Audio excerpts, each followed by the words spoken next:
Bu, kita mulai, Bu. Iya, Baik. Bismillahirrahmanirrahim. Assalamualaikum warahmatullahi wabarakatuh. Waalaikumsalam warahmatullahi wabarakatuh. Alhamdulillahirabbil alamin, amma ba'du. Baik, sahabat, rekan-rekan Politeknik Bakti Kencana Cianjur.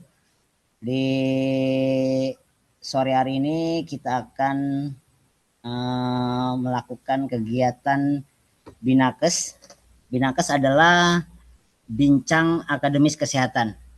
Alhamdulillah, pada sore hari ini kita mendapat narasumber narasumber yang basic, keilmuannya ada di bidang farmasi.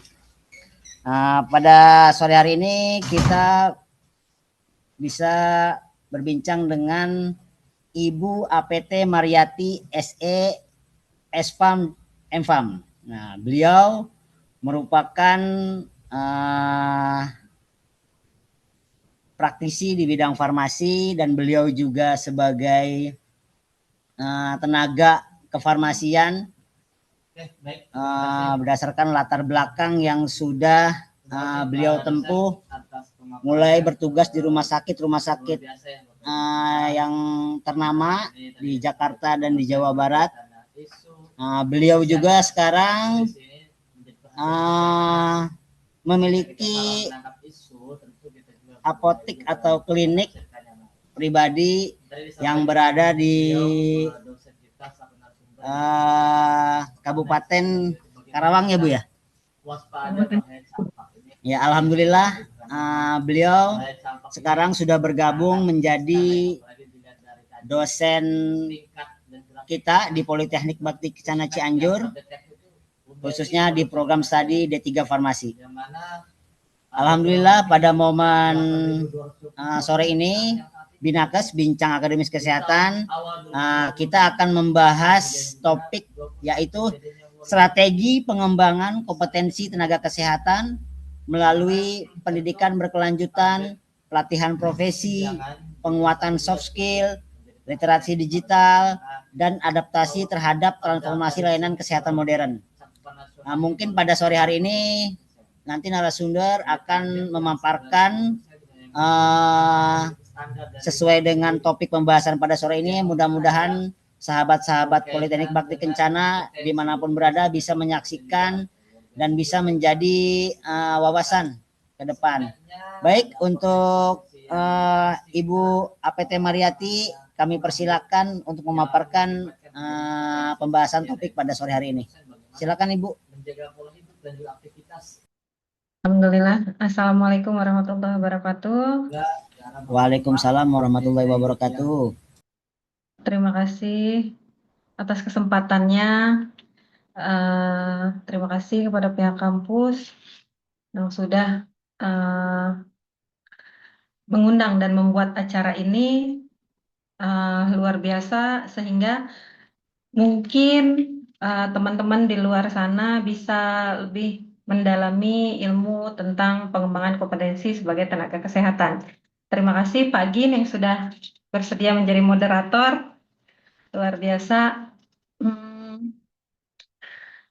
Sebelumnya yang akan dibawakan ini adalah strategi pengembangan kompetensi tenaga kesehatan melalui pendidikan berkelanjutan, pelatihan profesi, penguatan soft skill, literasi digital, dan adaptasi modern. Pendahuluan di era layanan kesehatan modern sekarang ini, tenaga kesehatan termasuk di bidang kefarmasian yang saya dalami tidak cukup hanya mengandalkan ilmu dasar saja yang diperoleh pada saat kuliah, melainkan perkembangan teknologi, perubahan pola penyakit, serta tuntutan pelayanan yang semakin kompleks menuntut adanya pengembangan kompetensi secara berkelanjutan. Adapun beberapa kompetensi kesehatan tenaga kesehatan meliputi terus adanya pengetahuan, keterampilan teknis, dan sikap keprofesionalisme. Ketiga aspek ini harus diperbarui agar tenaga kesehatan tetap relevan, kompeten, dan adaptif.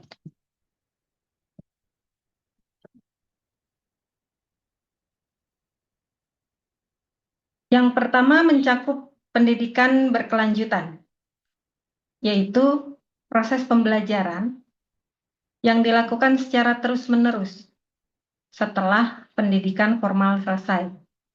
Tujuannya untuk mempengaruhi pengetahuan sesuai pengembangan ilmu, meningkatkan kualitas pelayanan kepada pasien, dan menjaga standar profesionalisme.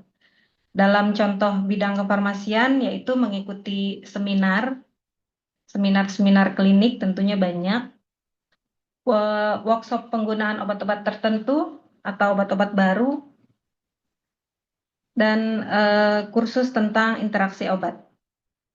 Strategi pelaksanaannya, teman-teman kesehatan harus seperti apa melaksanakan strategi pelaksanaannya. Yang pertama, mengikuti seminar-seminar, webinar rutin, membaca jurnal ilmiah terbaru, kemudian mengikuti program sertifikasi lanjutan.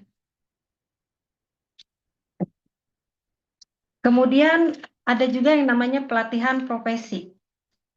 Pelatihan profesi itu gunanya untuk meningkatkan keterampilan praktisi tersebut yang berkaitan langsung dengan pekerjaannya.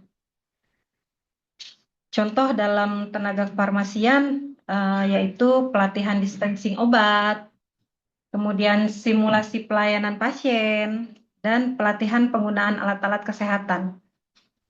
Manfaatnya sudah pasti untuk meningkatkan keterampilan kerja, kemudian mengurangi kesalahan-kesalahan medis di lapangan, dan meningkatkan kepercayaan diri tenaga kesehatan tersebut.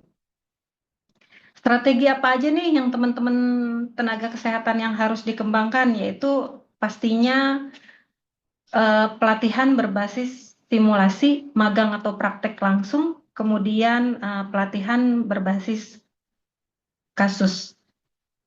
Jadi harus perbanyak pelatihan-pelatihan, simulasi-simulasi.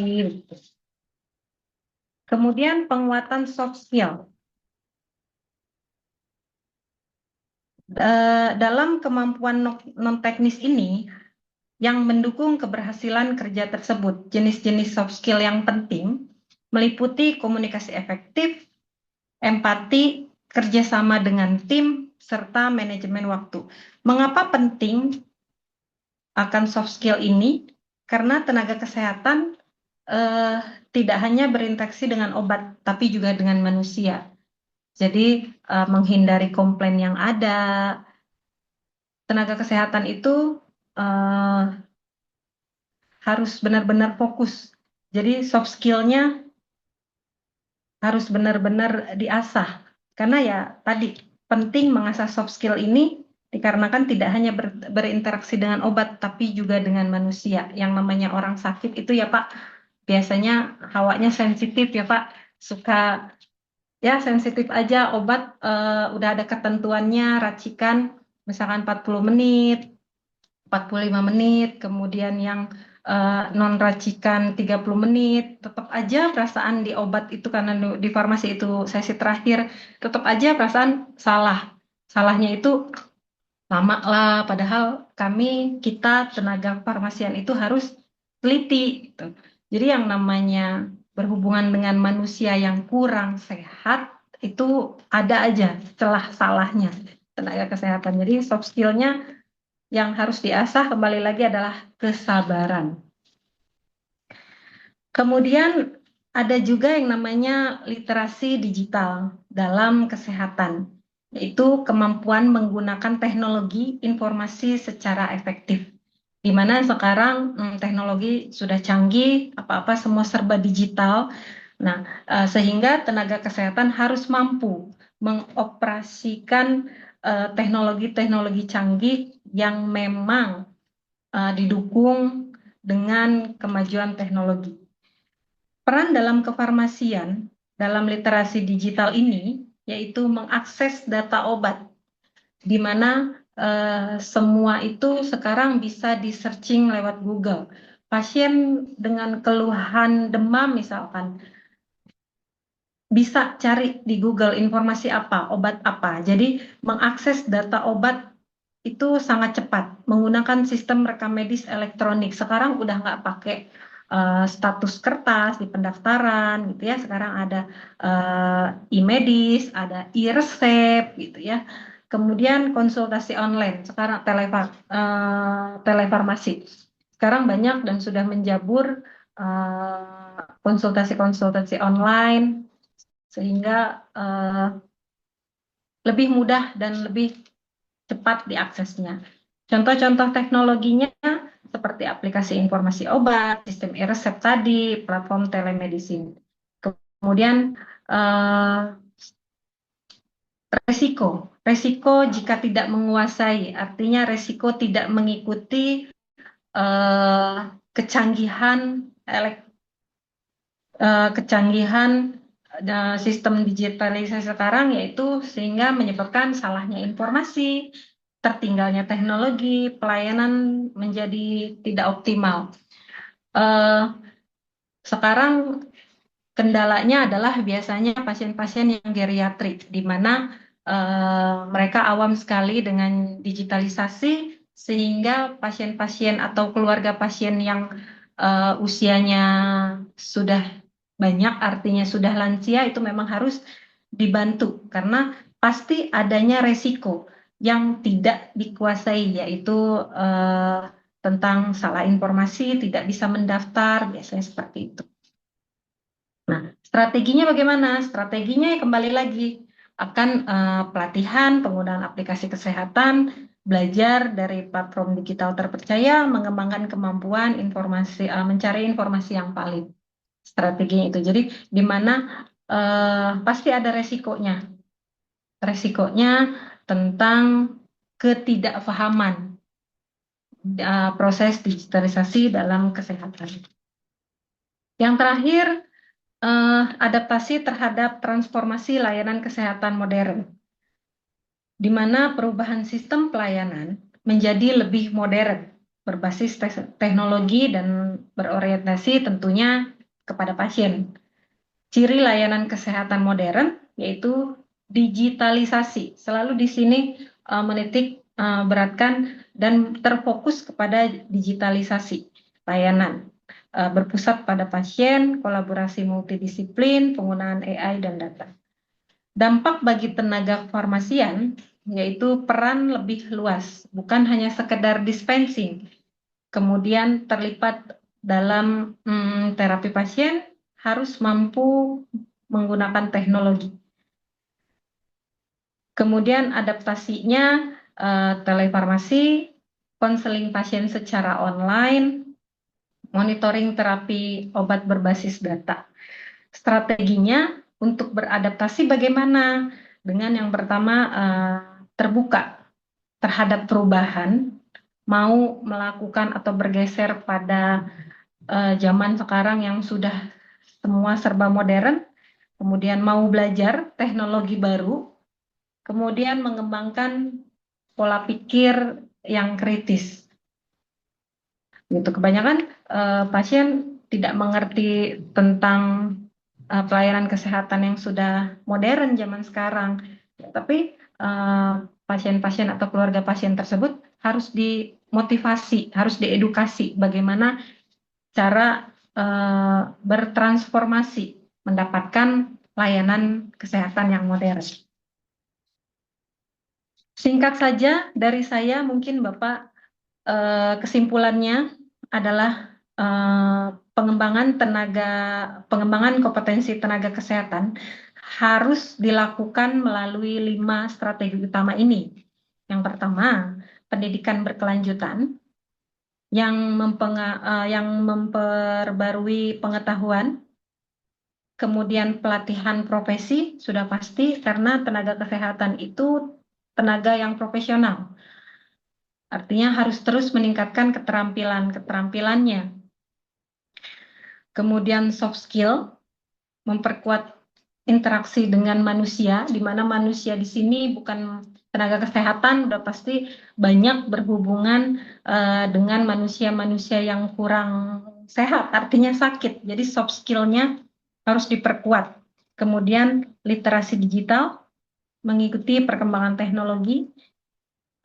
Yang terakhir, adaptasi modernisasi, siap menghadapi perubahan sistem.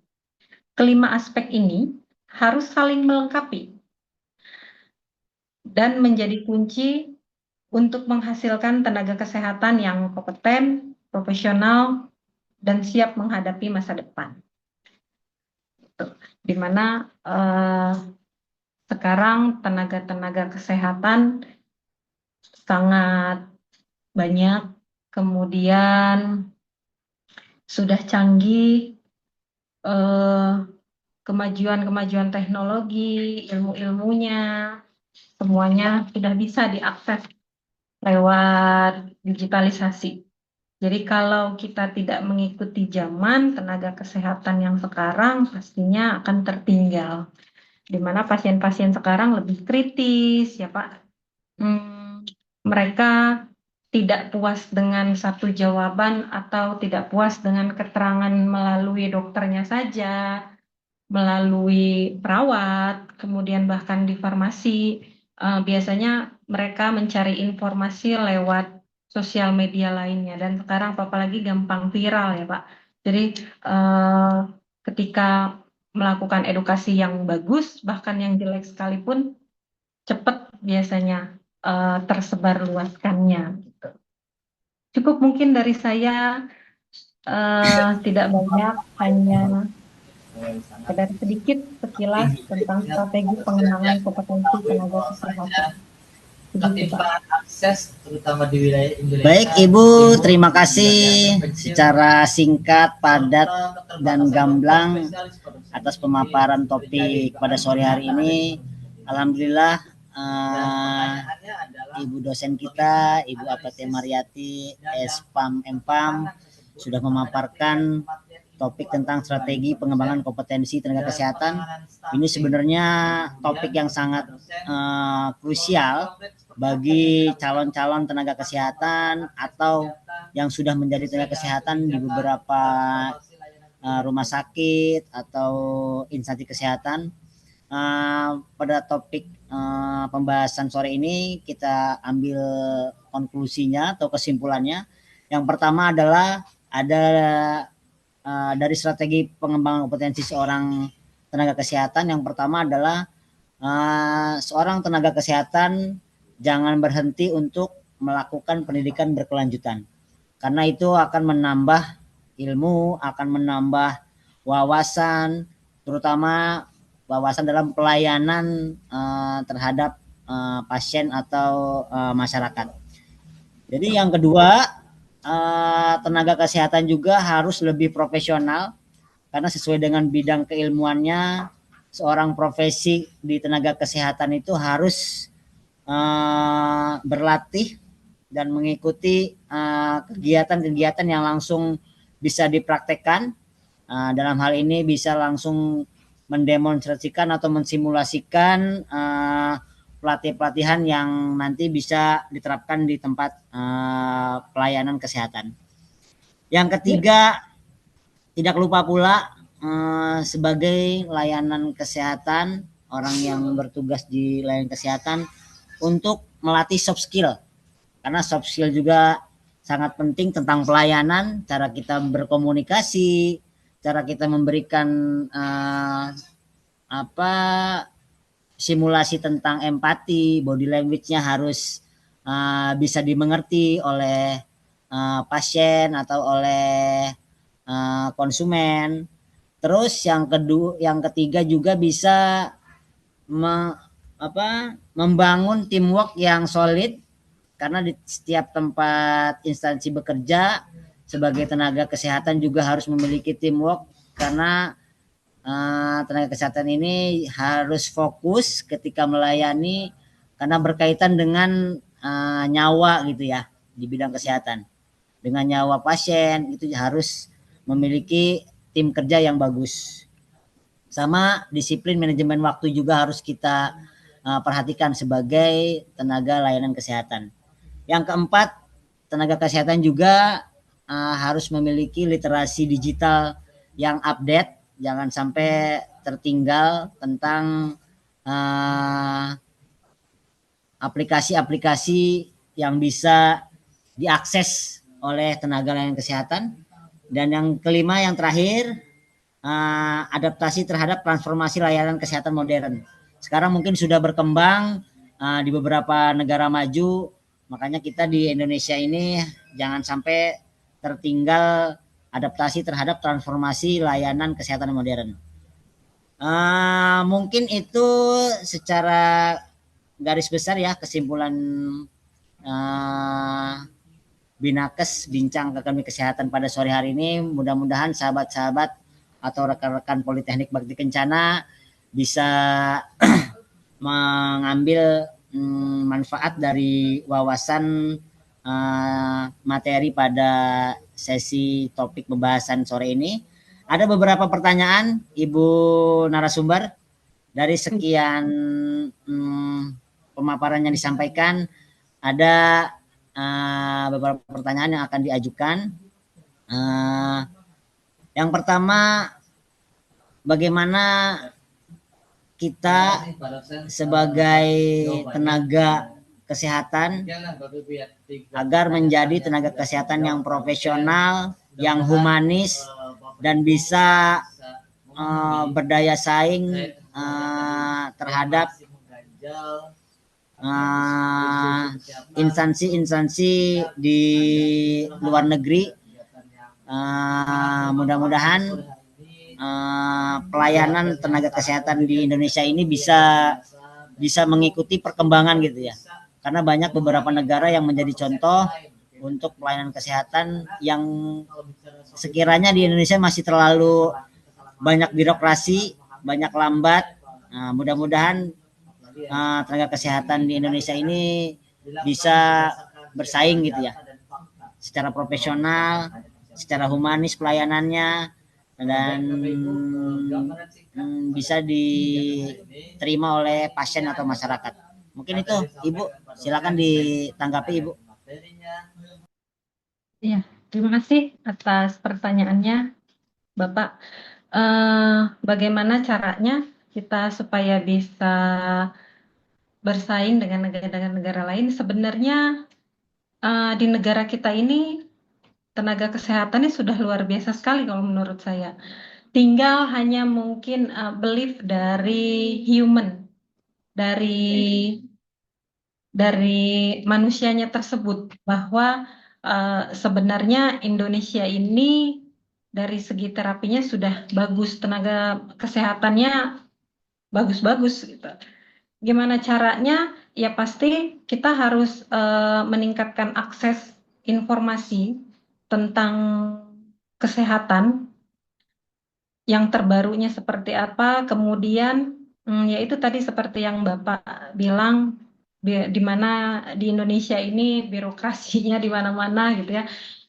Tapi kembali lagi bahwa semuanya tenaga kesehatan di Indonesia juga tidak kalah baik, tidak kalah bagus dengan di luar negeri. Caranya ya harus mengupdate pengetahuan, kemudian harus siap melakukan perubahan sistem pelayanan kesehatan, kemudian belajar teknologi baru, mengembangkan pola pikir, kemudian manajemen waktu, dan yang pasti mau berusaha untuk menembus semua proses yang sudah ditentukan. Yang pastinya tidak mudah juga tenaga kesehatan Indonesia supaya ingin bersaing ke luar negeri itu memang pastinya tidak mudah.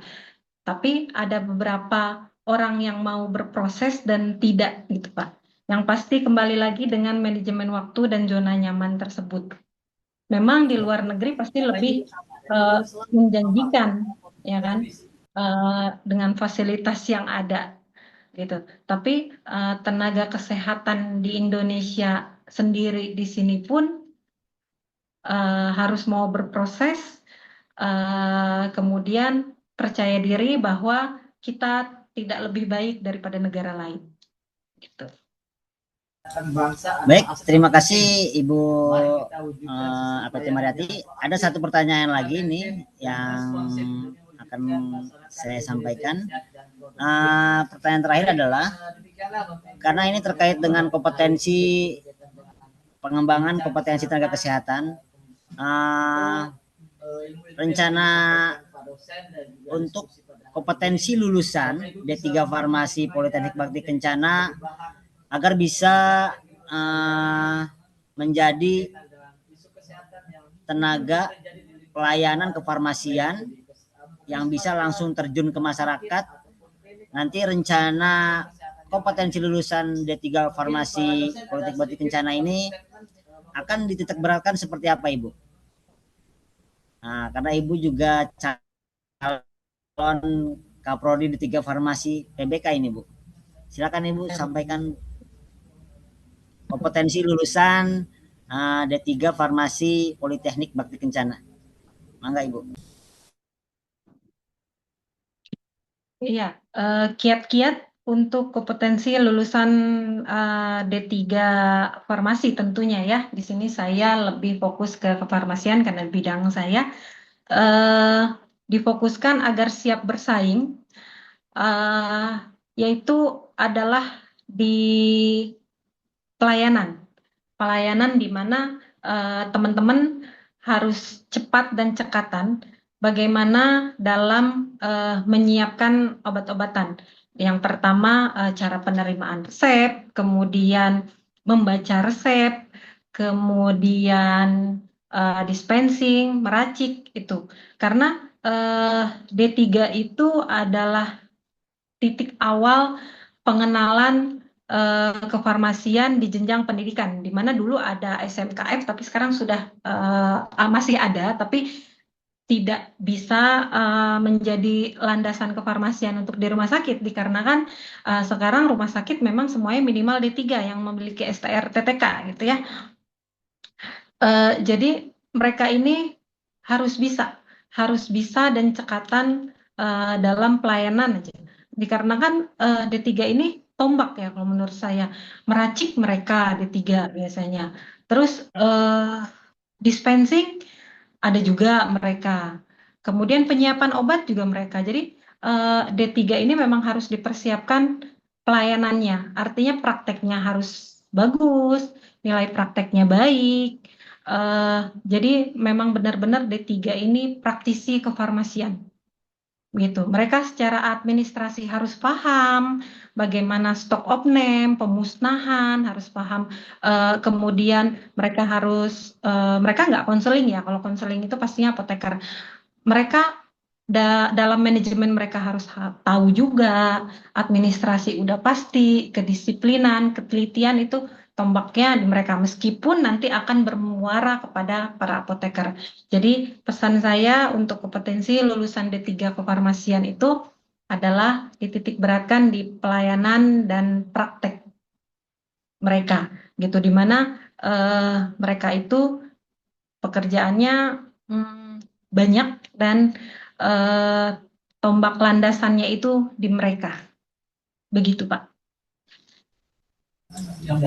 Baik, Ibu, terima kasih atas tanggapannya tadi. Alhamdulillah, sesi topik acara Binakes kita sudah selesai. Mudah-mudahan apa yang disampaikan oleh Ibu APT Mariati yang sudah konsen hampir 15 tahun di bidang farmasi bisa berbagi wawasan, pengetahuan bagi sahabat-sahabat Politeknik Bakti Kencana dimanapun berada. Dan nanti kita tunggu di momen tahun akademik baru di bulan Desember. Mudah-mudahan Ibu dosen bisa datang kemari, bisa sama-sama membagikan ilmu kepada mahasiswa-mahasiswa kita di Politeknik Bakti Kencana. Salam hormat, salam sama keluarga. Mudah-mudahan Ibu semua diberi kesehatan. Sampai berjumpa kembali di sesi topik Binakes selanjutnya. Terima kasih Ibu. Sampai ketemu lagi. Ya. Terima kasih. Ya. Wassalamualaikum warahmatullahi wabarakatuh.